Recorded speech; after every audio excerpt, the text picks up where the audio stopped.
በሰው ጊዜያቸው አልበቃ ብሏቸው በሰው ጊዜ የሚጠቀሙ ሰዎች እንዳሉ ታውቃላችሁ።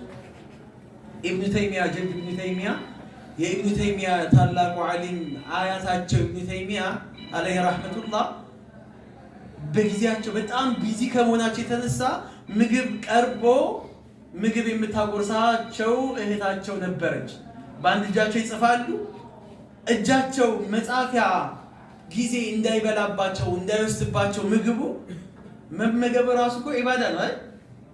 ግን ይሄንን ፈርተው ታጎርሳቸዋለች። እሳቸው ያላምጣሉ፣ እሳቸው ይጽፋሉ። አፋቸው ይሰራል፣ እጃቸው ይሰራል።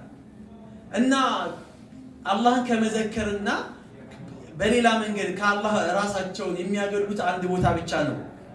እሱም ግዴታ ስለሆነባቸው ሐማም ሲጠቀሙ ሽንት ቤት ያቺንም ሰዓት ይጠቀሙባታል። በምን ይጠቀሙባሉ?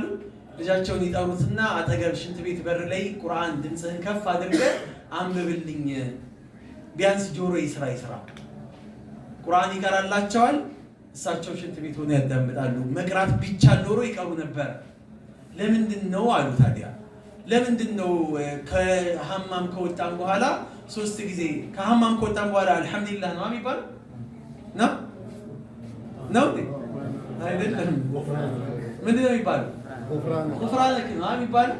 መሐርታህን ማለት እኮ ነው፣ ይቅርታህን ማለት ነው። አንዳንድ ዑለሞች ሲናገሩ እዚች ቦታ ላይ አንተን ባለመዘከሬ፣ እዚች ቦታ ላይ አንተን ባለማስታወሴ ይቅርታህን ማለት ነው ብለው የተናገሩ ዑለሞች አሉ። ሰላት ካጠናቀቅን በኋላ አልሐምዱሊላህ ማለት ሲገባን አላህ ስላገራልን ይሄ ሰላት አልሐምዱሊላህ ማለት ሲገባን ምንድን ነው የምንለው?